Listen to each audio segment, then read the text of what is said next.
I saw an ad that said radio for sale, $1, but volume is stuck on full. I thought to myself, I can't turn that down. All right, so maybe that was the worst joke of the century. But anyway, hey Algebros, thanks for muscling through all three of those videos. This is our last one here, where we're going to predict the character or nature of the solutions of the quadratic equation and also verify the answer using a graphing utility. All right, so let's go ahead and get started with example part A. Notice we have a quadratic equation that's in standard form, and that's helpful because when it's in this form, we can pluck out the values of a, b, and c. So with that said, a is going to be 1, that's coefficient of x squared. B is equal to -3, that's coefficient of x. And then c is equal to +4. So in order to predict the character or nature or types of the solutions that we would get to the quadratic equation should we solve it, we have to use the discriminant. So as a quick reminder, that's the guts of the square root inside of the quadratic formula, so b squared minus 4ac. Now we're actually going to plug stuff in. Let me first set it up with some parentheses. And each of these parentheses will go the corresponding values. So b squared is now going to look like -3 quantity squared. A is 1 and c is 4. All right, then what we do is we just simplify as far as possible and then compare the result to 0. So if you look at the order of operations, looking at that to help us out, we're going to get 9 minus 4 times 1 is 4 times 4 is 16. And 9 minus 16 is -7. The important thing about -7 is that it's less than 0.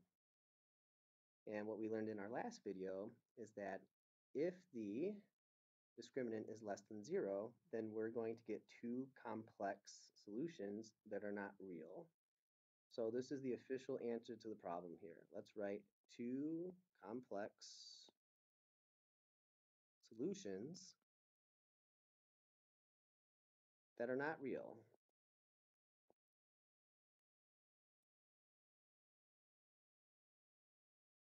All right, so what that means is that if we were to solve this quadratic equation, which I highly recommend doing just to see all this stuff in action, we would be getting answers, such as like 1 plus I, 1 minus I, or 3 plus radical 2I, 3 minus radical 2I. Heck, we could even have fractions involved. But regardless, the fact that the discriminant is less than 0 means that the kinds of solutions or types of solutions or character of the solutions, basically they're going to be complex, non-real. So they'll have eyes with them. So how would you know this? Maybe looking at the graph. Um, well, what I like to do is just kind of remind you of how we would solve this thing if we wanted to do it using the graphing calculator. Looking back at the original equation, notice that the right-hand side is 0. So because of that, if you wanted to try to solve this in the graphing calculator, you'd want to use the 0 feature, which requires typing in one equation into y1, and that equation would be y1 equals x squared minus 3x plus 4, which I do have that already plotted for us, a little screenshot here. And think about for a moment, is there something kind of fishy about this graph as it relates to, say, the x-axis? Because remember, when we're doing the 0 feature, we want to figure out what the x-intercepts are. This graph is not intersecting the x-axis at all. So I'll say there are no x-intercepts. So what that means is that if we have a graph of a quadratic equation, and it's not intersecting the x-axis, it obviously doesn't have any x-intercepts. So that doesn't mean that there's no solution. It actually means there are no real solutions, which kind of flipped a different way means that there are going to be two complex solutions that are not real. All right, so if you were to graph this, instead of looking at the discriminant, there'd be an indication that the solutions would be complex, not real, or in other words, having eyes. All right, so let's get to example part B. You can probably tell there's a little bit of prep work involved here because in example part B, it's not in standard form. Now remember, in order to do the quadratic formula, it has to be in standard form. And since the discriminant is part of the quadratic formula, we're still going to need this thing to be in standard form. All right, so all it takes is just moving this 6 over to the left.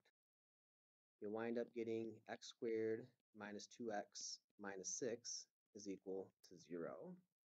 That allows us to pluck out the values of a, b, and c, and here they come. A is 1, b is equal to -2, and c is equal to -6. Okay, so now we'll just go ahead and plug that into our discriminant, which is b squared minus 4ac. Let's go ahead and set up those helpful parentheses and plug in our values. B is -2, A is 1, and C is -6. All right, so cleaning this up, we're going to have 4. And if you look at the multiplication here, you can think of this as like -4 times 1 times -6. All that bunched together is actually going to give us positive 24. So we wind up getting, at the end of this, 28.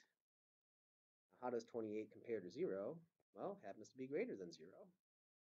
And referring back to the table in our last video, or at the top of page 2, we know that if the discriminant is greater than 0, it's going to have two unequal real solutions. So let's go ahead and write out our final answer.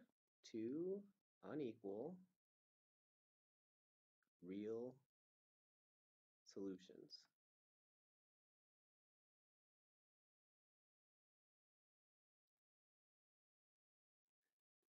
Okay, so how would you know this if you were to look at solving graphically instead?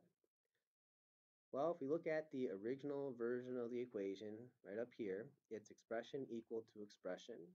So your most likely attempt would be to use the intersect feature, in which case you would have to define two equations in order to graph. First equation, y1, would be the left-hand side. See if I can squeeze in here. Y1 is equal to x squared minus 2x.